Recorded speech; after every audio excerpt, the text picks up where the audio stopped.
Olá, pessoal! Bem-vindos à nossa Masterclass sobre a anatomia de uma venda neurocompatível. Podem ir pegando os cadernos porque hoje a nossa sala de aula vai mergulhar direto na neurociência por trás de como as pessoas tomam decisões comerciais. A gente vai dissecar juntos um material fascinante que explica exatamente como o cérebro processa essas interações. A nossa grande meta aqui é transformar dados densos em um conhecimento super prático. Então, vamos começar? Para dar o pontapé inicial, eu deixo essa provocação no ar.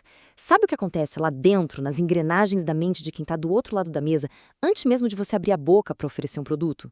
Pois é, a pesquisa que fundamenta nossa análise de hoje traz um dado impressionante. O cérebro humano avalia a confiabilidade de quem entrega a mensagem muito antes de prestar atenção na mensagem em si. A sua postura, o seu interesse real, a forma como você escuta, tudo isso passa por um raio-x rigoroso antes de qualquer proposta comercial ir para a mesa. Bom, dá uma olhada no nosso roteiro de hoje. A gente vai passar por 5 pontos centrais. Primeiro, a arquitetura da confiança. Depois, o poder do diagnóstico. Vamos ver também os sinais sociais e a linguagem corporal, seguidos da validação emocional e escuta. E para fechar com chave de ouro, a venda adaptativa e autenticidade. Vamos lá? Então, entrando no nosso primeiro módulo, a arquitetura da confiança. Como toda boa construção, a gente precisa de uma base firme, certo? E a literatura é muito clara ao mostrar que a confiança é o alicerce absoluto de qualquer interação. Sem ela, esquece. O melhor argumento técnico do mundo simplesmente cai no vazio. E aqui a gente tem a nossa primeira grande definição: comunicação neurocompatível.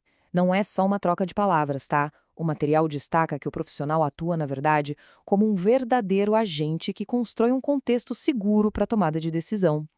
É você quem cria esse espaço psicológico confortável através da sua postura, da sua escuta ativa e do seu interesse genuíno. É preparar o terreno para que a pessoa se sinta segura em mudar ou comprar algo. Olha só como isso fica claro na prática comparando essas duas colunas. De um lado, a gente tem a velha guarda, aquela abordagem super invasiva, apressada, focada unicamente no produto. O que o cérebro faz quando vê isso? Ele levanta muros, ele ativa defesas cognitivas na mesma hora, a conversa acaba na mente da pessoa muito antes de terminar fisicamente. Do outro lado, a abordagem de neurovendas respeita a forma como o cérebro funciona. Ao ser clara, respeitosa e focar na escuta, ela reduz essa resistência inicial e constrói uma ponte real para a pessoa avaliar soluções. E para ancorar bem esse conceito na nossa aula, prestem atenção nessa frase dos autores Voice e Haas. A confiança não constitui detalhe comportamental, mas elemento estrutural da venda. Ou seja, não é um bônus. Não é ser apenas simpático. É literalmente a viga de sustentação que impede que a sua venda desmorone sob o peso da dúvida. Beleza, vamos avançar para o nosso segundo ponto, o poder do diagnóstico. Chegou a hora de coletar dados.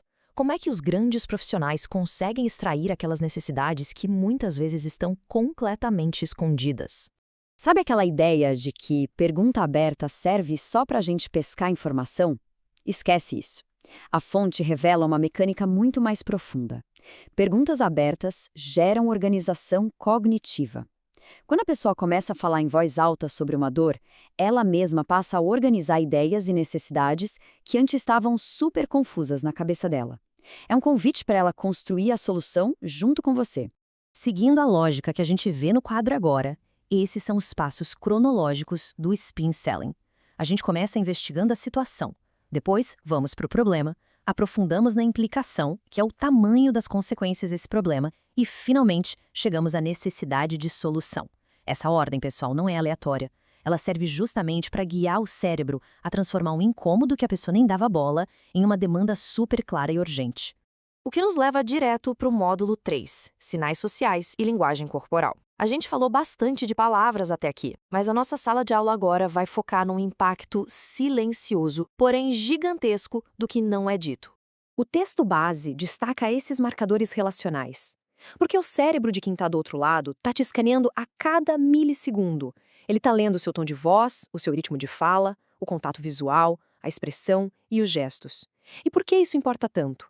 Porque são esses os marcadores que a mente usa para descobrir se você está ali genuinamente disponível para ajudar ou se está só batendo pé, ansioso para fechar negócio a qualquer custo. Então, a grande sacada aqui é esta: a coerência é decisiva. Não adianta nada falar que isso importa, mas ficar com uma postura dispersa. Essa falta de sintonia entre o que você fala e o que o seu corpo diz destrói a confiança na hora. Em neurovendas, o seu corpo não pode ser uma performance de teatro. Ele tem que ser uma extensão puramente natural da sua vontade de escutar.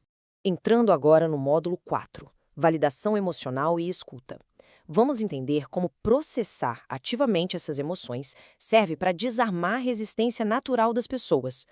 A mecânica da escutativa é basicamente esta: ouvir com atenção sem cortar a pessoa, pescar o que realmente importa, resumir isso e checar se você entendeu direito. O objetivo neurológico primário aqui é tirar o foco da sua própria cabeça, parar de ficar formulando a próxima resposta enquanto o outro fala e realmente entender a mensagem por trás. Isso transmite uma segurança imensa para quem está falando com você. E atenção, turma, porque esse é um dos maiores mitos das vendas. Validação não significa concordância. Validar a emoção de alguém não é concordar com tudo que a pessoa diz, é só admitir, sem julgar, que aquela percepção tem uma origem. Quando o cliente solta uma objeção pesada, quase sempre tem um medo de errar ou uma insegurança financeira ali atrás. Quando a gente acolhe isso antes de sair debatendo, a resistência cai drasticamente e a conversa flui muito melhor. E assim, a gente chega ao nosso quinto e último módulo, venda adaptativa e autenticidade.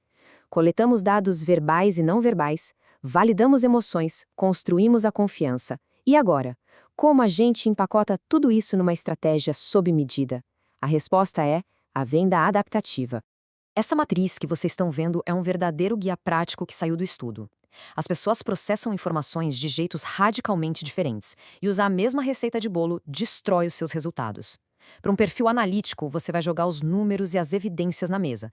Para o relacional, o foco é na conexão, em contar histórias e dar exemplos. E para o pragmático, vai direto ao ponto, foca nos resultados claros. É esse ajuste cognitivo que torna a sua fala totalmente relevante. E aí vem uma citação brilhante do Ferreira que mata qualquer dúvida sobre o assunto. Adaptar a venda não significa alterar a verdade da solução, mas ajustar a forma de conduzir a conversa. Entenderam a sutileza? Adaptar não é manipular. É só sintonizar a forma como você fala com a frequência que o cérebro da outra pessoa está preparado para escutar. Isso preserva 100% a sua autenticidade e a sua identidade. Chegando ao finzinho da nossa aula, vamos revisar essas anotações principais no quadro. A grande síntese de hoje é: as pessoas avaliam quem você é antes da solução que você traz. Boas perguntas qualificam sem impor absolutamente nada. Seu corpo tem que sustentar o que a sua boca diz. Validar as dores do outro leva o seu argumento para outro nível. E, por fim, adaptar a sua venda é ajustar o tom, mas mantendo a sua essência. Esses são os pilares para atuar num nível altíssimo. Para encerrar essa masterclass, eu deixo essa provocação martelando aí na cabeça de vocês. As interações profissionais hoje em dia estão mesmo construindo aquela confiança estrutural ou só estão erguendo paredes de defesa? Olhando para o mercado, a gente vê muita impaciência e técnica ultrapassada só causando atrito. A ciência está na nossa frente, pronta para ser usada, resta saber quem vai colocar essa comunicação neurocompatível em prática de verdade. Pensem muito sobre isso e a gente se vê na nossa próxima análise.